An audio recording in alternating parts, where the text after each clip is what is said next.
welcome to She Thinks, a podcast where you're allowed to think for yourself. I'm your host, Beverly Hallberg, and I am honored to have on Harris Faulkner today.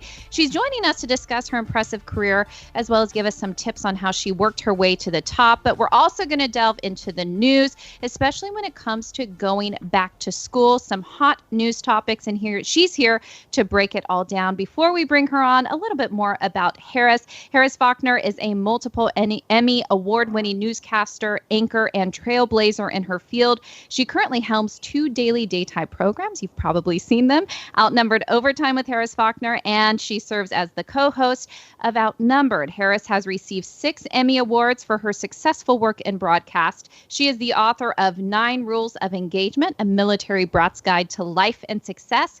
And outside her work as a journalist and a writer, she is a motivational speaker and a philanthropist. I always love chatting with her. Harris, it is a pleasure to have you on She Thinks today. Oh, it's so good to be with you, Beverly. You've been on the other side of this equation with my guest many times. So it's an honor to be with you today. Really great. Thank you. You're welcome. And thank you always for bringing me on your show. I've always enjoyed how you've hosted the show, the thoughtful questions that you ask, because of how skilled you are at it. There's a reason why you interview people like the president and have an impressive career when it comes to interviewing high-profile people. And I kind of just want to start us off today with, how did you get to where you are? I'm sure that's a question that you get a lot. We do have a lot of young women who listen to this podcast. And I've wondered if it kind of goes back to your military background. You have the book that you wrote, A Military Brat's Guide to Life and Success. Was it that military background, military family that helped you with discipline and grit along the way? I would say absolutely yes. And there were certain facets of that really continue every day, sometimes every hour of the day, depending on what's going on, parenting and working and everything at the same time. Sometimes I really draw upon being so mission driven, which is how I was raised. And what I would say to women, men, young, even older like myself, ripe, is that it really does take a certain amount of self-discipline. It also takes help. And, we've become such an autonomous society of people. We're especially now hunkered down more than ever. While some areas are reopening, we're still sticking pretty close to home without a whole lot of places to go to and gather, because we're trying to keep our neighbors safe and ourselves. So within the configuration of that, I think we're even becoming more isolated than we were before the pandemic. And the sort of challenge of that, or I call it a downside, but it's certainly a challenge, is that going through life, you're going to need those people to be what I call, and it's my first rule of engagement in my book, 9 Rules of Engagement, you're going to need special forces in your life. And, you don't need an infantry. You need a small team like Green Berets or Navy SEALs, as I like to say, of people who specialize in different categories in your life. I have spiritual prayer partners in my life. I've got the one girlfriend who, no matter how, oh my gosh, Beverly, it can be raining shoes on my head that I don't want to wear. And my girlfriend will pick me up on a day, shore me up, and remind me that my gifts make room for me. Like, she will lift me up in that one. So she's one of my special forces. My dad is, because by nature he's mission-oriented, former combat pilot, lieutenant colonel, 2 tours in Vietnam. And so all of that comes into play to getting where you want to be. And then the resilience that we have as military families, not knowing if our loved ones are returning for battle, and keeping the homeland and homestead ready for that returning mom or dad who's serving, and always cherishing whatever time you get. And I think that's particularly important as a journalist. I don't like to waste anybody's time, because I know that it's finite. And so as I have sat now more than once before the commander-in-chief, my initial thought as I sit down with a high-profile interviewee or guest is, I've got a bit of their time. They're respecting me by giving it to me, and now let me respect the situation, that individual, the viewers who are watching, and myself, by listening and asking important questions based on that current conversation. So that's how I operate, and it's very much based on how I was raised as a military dependent. And I think something you mentioned there that's so helpful is talking about the support of people in our life. We don't need a whole army per se, but we need those people who are consistent, who are going to be there. And when we look at the tragedy of higher increases in suicide, depression, opioid addiction, it's all related or typically related to loneliness, people feeling alone. And so how have you, even within a very busy career, how have you maintained those relationships? How often do you keep in touch with people when your time is really limited? Well, I would say this. If you don't have the right people around you, you can be lonely in a crowd. Like it's not the number of people around you. It is the people that you've chosen to have in your midst. And one of the things I write about in 9 Rules of Engagement and talk about all the time when I speak and particularly seek out young women to tell this to is that, the number of followers you have does not make you better than anybody else. I mean, people can have 1 million followers on Twitter. Jesus only had 12. Yeah. And he accomplished a lot. And I'm not looking for disciples because it's not my job to prophesize. I have a different gift on my life, and I leave that to the lane of people who were put here for that. But I respect that notion that, it really matters. And so during a pandemic, it's not that people can't reach out and they can't be reached out to, but specifically when you're alone, like many people have been, and now they're starting to reconnect, and some of them are having to be pushed back because the numbers are spiking, so on and so forth. You know the news. Who you connect with really counts. So connect with those people who make you feel like you can do anything. Connect with those people who remind you that life is filled with multiple chances, but that you've got to make each opportunity count. It really matters. And I'm not seeking fans. I'm seeking or friends on Twitter or whatever. It's great to be able to commune that way. Many of us find out information about each other on social media. And that's fine if you want to connect that way. But the baseline has to be connecting at the heart. And I don't think we do enough talking to each other. I think we've so gotten into texting and I'm going to hit you up on text. Every now and then, I do need a FaceTime. That was before the pandemic. Like, I need to see you.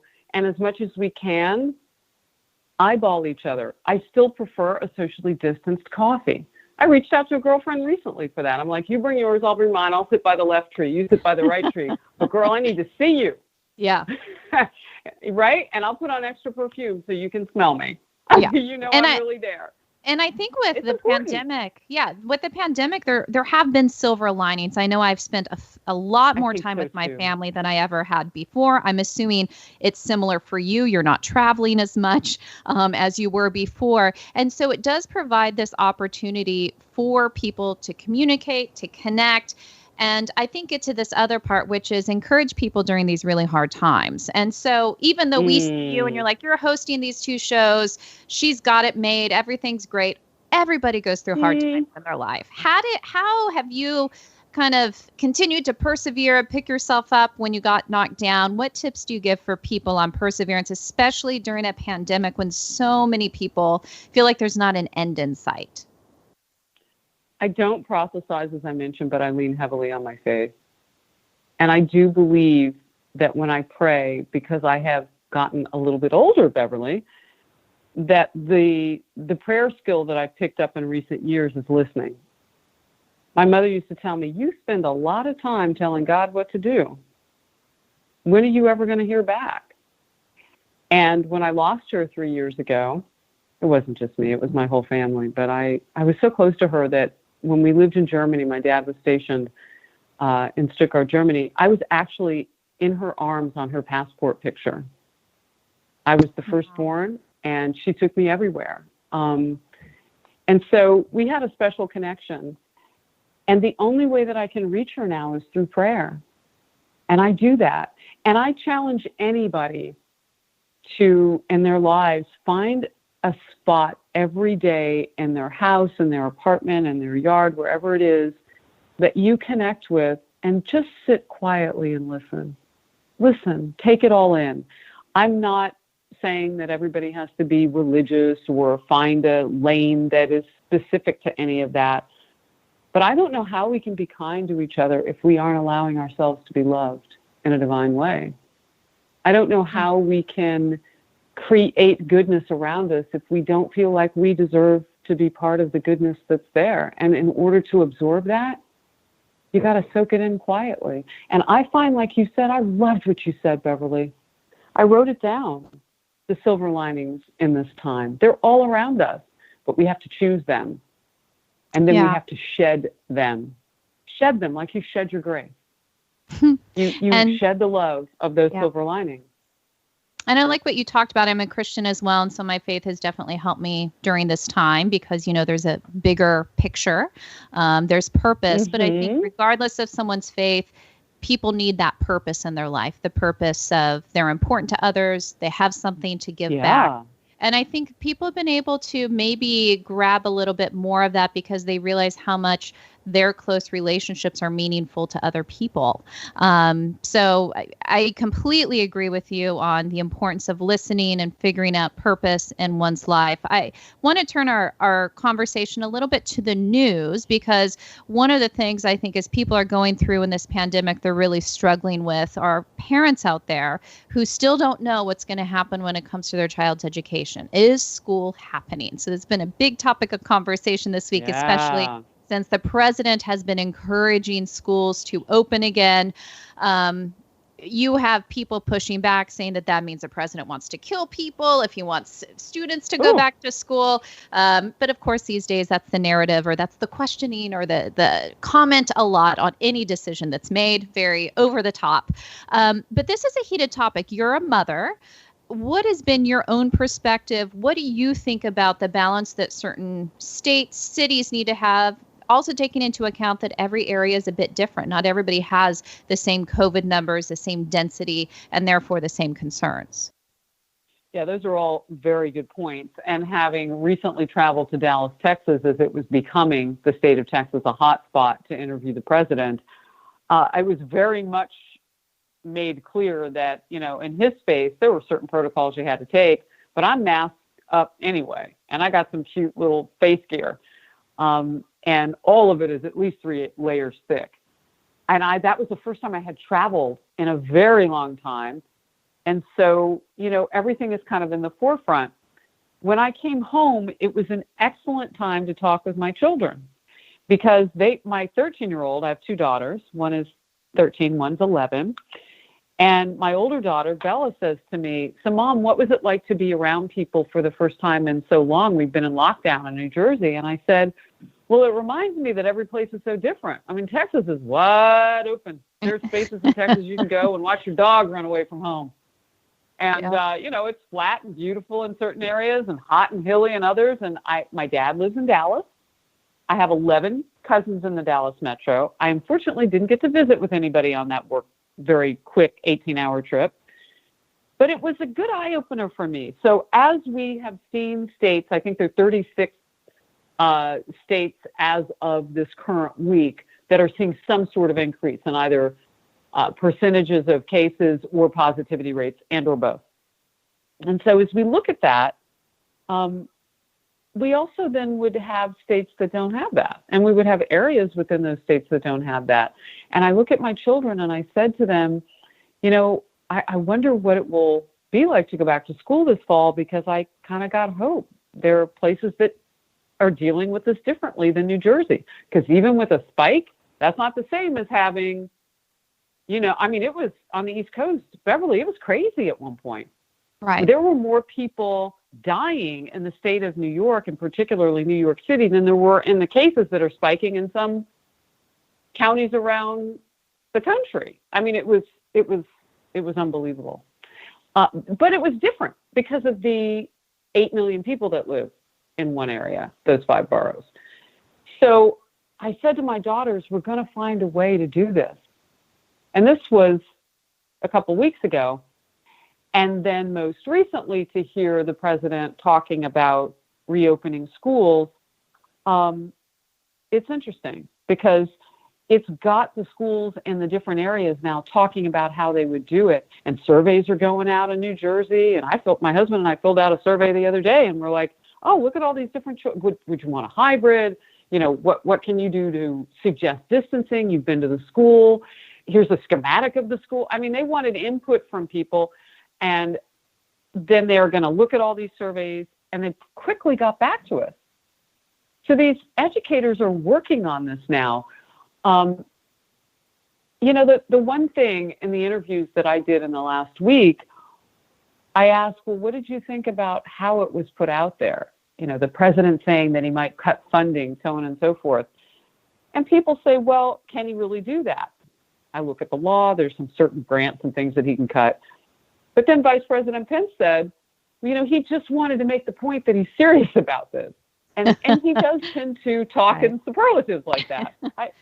But he's got everybody working on it and thinking about it. And I can't think of a more important project for educators, for governors and mayors and county commissioners and parents. And I can't think of a more important journey to be on together. We got to figure this out for our kids. Now, Dr. Birx on the task force has said, the percentage of fatalities for pediatrics under the age of 25, those pediatric patients, is very low, less than 1%. However, they haven't been able to test many people under the age of 10. It just doesn't happen. So Dr. Birx admitted, she said, we would have to gather data for quite some time to be able to really know what's going to happen once we get all these kids together. But we know that death is probably not a high enough rate that it's a reason not to try. We are going to have to test some kids. We are going to have to test teachers. So, look, they're talking about all these things, and I'm covering it. I think it is the pandemic-driven focus of the moment, and it will be until those school doors open. Now, a lot of our teachers are in those tender ages where they may be hurt most by COVID-19. Some of them may have to digitally teach their particular programs. I'm thinking of a whole lot of ways to do this, Beverly. I'm sure you can think of some, too. And one of the things I think that we'll talk about silver linings once again, it's actually inserting innovation into K-12 when that's pretty much been closed as far as new ways of thinking for a very long time.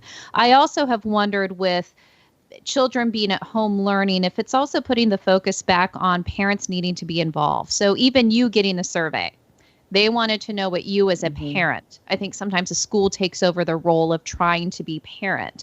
And so I'm wondering if it's going to correct some of maybe what I would consider errors or wrong directions that K-12 has gone, and almost reconfiguring it because of the pandemic in a way that's going to make the most sense for children and for their parents. I think it could even open up and is opening up a lot of homeschool options. Homeschooling is becoming more not just feasible, but something that is seen as more realistic. I definitely understand the thirst for wanting to control your child's environment. And that has been something that is a bonus. The gossip that my new teenager at 13 has, unfortunately, we all go through it. So when she hit 7th grade, she's coming home and Mom, so-and-so said this about me, and, the girls are this. And so to be able to control that environment more and to cut down on what I call the emotional pollution of junior high, that has been an additive in this process of digital learning mode. I wouldn't compare it to homeschooling. I'm not as gifted as the parents who homeschool. I'm just going to be straight up with it. I mean, that is a special lane of preparation, and I have so much respect. I had to come up to speed on, curriculum and all of that. And I think if we did it again, I'd be more ready for it. And it might feel a little bit more like a homeschool situation, but mine was just trying to, okay, well, how do we get this in Google Docs? And, and I'm pretty okay with digital, but theirs was a whole new level. I mean, I've got, a state honor roll level 13-year-old in the state of New Jersey recognized at that level for her academic competitiveness. And so when she does a science project in our house, I'm kind of missing the classroom because I'm like, is that going to blow up? Like, how's that going to work? So I'm not exactly homeschooling. Sometimes I'm scared. But no, I'm being a bit facetious. But so here's what I would say, though. If there is a way in all of that we're going through and I was surprised to see how heavily involved the Trump administration saw the Department of Education, because I think, politically that hasn't always been the way it's been laid out. But they're leaning heavily on the Education Secretary, Betsy DeVos, and some of the budgeting items there to get schools reopened. That will require that the materials in schools also be equal, because there are some parents who found when we were forced into DLM, digital learning mode as they call it, some of the schools didn't provide all the tablets for that. Some of the kids in poor neighborhoods and poor school districts across the country, we saw a lot of that in pockets in New York across the river from me. They didn't have the resources for all of that. And so as we look at the government now getting more involved in initiating a process of reopening, does that mean that the Department of Education from a top-down process gets more involved? And will there be more dollars to flow to make sure that things are equal for kids once they get back in the classroom? I think those are all fair questions. I also think that school choice is another conversation that comes back on the table. Charters, however you see that. I agree with you, Beverly. I think this is an opportunity to relook at everything. And to do it, though, in a way where the experts are doing it. These parents want to go back to work. So we got to figure something out, too. Some of these kids can't sit. I mean, I might leave my 11-year-old at home. Probably not. Right. So my husband's office is where I broadcast from every day, the man cave. So one of us has been home throughout the pandemic, but eventually I'm going to go back to the city to go to work. He'll still be close to home. But those are all things we have to figure out. And I'm optimistic. Am I too Pollyannish about this? But I am optimistic that we can do this. Well, I think one of the reasons to be optimistic is it sounds like people are having a conversation, which is what is always needed. Let's figure it out. I think, like you said, the fact that you were asked as parents, I think is great. I want to round out our conversation, though, by going to the man cave. So that was a perfect segue, Harris. So thank you. So speaking of being digital, you talk about the digital aspect of schooling for your daughters. What has it been like for you to host 2 shows from your husband's man cave? Well, when I first started, it was, just trying to stay on the air. We had so many people all spread out. We even had one producer per control room at Fox News, and it's usually about 25 people in that space. And you can't work from home as a technician and as a producer. So we had to put up plastic partitions and then put people, this was very early on, like we were already at Fox gaming some of this out. And then it'll be 16 weeks this Friday that I have been working from home. So in the beginning, it was just technically, how do we do this? I was spatially distanced from a photographer who came into our home or comes into our home. He's wearing a mask and gloves. I'm wearing a mask until I go on the air. As soon as I go up live, he steps out, and we're even more than 6 feet apart. He leaves. And we close the door, and I'm down in the man cave. And so after a couple of weeks, I looked around the man cave, and I said, this is really manly. Let me put up a flower. Let me start to change it. And my husband walked down here one afternoon and, Harris, what have you done? It looks like Estee Lauder got loose in here. It even smells different. I'm like, so it's not the man cave anymore. No, I was going for a full-blown fashion week, girl. The only thing was missing down here was the runway. And I mean, I had some wardrobe in the corner and the photographer every day. Poor Pete. Oh, Lord, here we go again. What's it going to be when I open door number 3? But it's been fun. And you know what I love about it? My girls can come down and they can watch me broadcast. And every now and then during breaking news, they'll help me. I'll be putting stuff up on the printer, and they'll collate and bring it over and highlight the specific things for me. I feel really, really blessed. And I'm so grateful to the people who are essential workers who, are on the front lines still in medical facilities, and those grocers who do what they do, those farmers to make sure that we have everything we need on our tables. Wow, what big hearts and hard workers they all are. And I'm so grateful. I really am. Well, I'm always grateful for your coverage. I think you're wonderful as a host in asking people questions. And before we go, I want you to tell us a little bit about a special that you have coming up, I believe, on July 19th. Ooh. Yes. Yes, Sunday, 10 p.m. Eastern. And people are watching television a little bit differently these days. On a Sunday evening, they want something that they can really lean in on. They want new and fresh and perspective and something contemplative. And so Harris Faulkner presents A Fight for America. And we are going to look at all of the issues that are hot right now, those that divide us and those that will be bringing us together so we rise. I truly believe that through incredible struggle is when America finds its way to a new height. That's always been our history. And so I think we're going to write a new chapter like that. So we'll have all voices, more voices, not fewer. There will be some heated conversations, you bet. And I don't want to give too much away here, but we'll have some voices at the table that you'll be like, wow, okay, well, I didn't see that coming. And we'll get into Black Lives Matter. We'll get into why it is that the protesters say they want one thing, and then you cut $1 billion from the NYPD budget, and the protesters get more outside of New York. They grow. There are more of them saying that's not enough. Defund the police is going to be huge. And after coming off several weekends of violence in our major cities, I want to talk about Black on Black crime. That parent and that grandfather last week, Sequoia Turner, the little 8-year-old girl who was killed outside the Wendy's in Atlanta, her mom was trying to drive around a barrier that the protesters had set up, and somebody shot at the car. And that child was killed. And her grandfather said, if Black Lives Matter, what about Sequoia? And the mayor said, we're killing each other here. Fascinating conversation to get into. And then we'll talk about the economics of rising. Some things are about not white, black, brown. Some things are about green. And when we can find that sweet spot of economically rising together, wow, what a country we'll be. And I'm hopeful you'll get some of that, but you'll get some tough discussion too. So Harris Faulkner presents A Fight for America, because if we're going to fight, let's fight for something. And that is on Fox News on July 19th.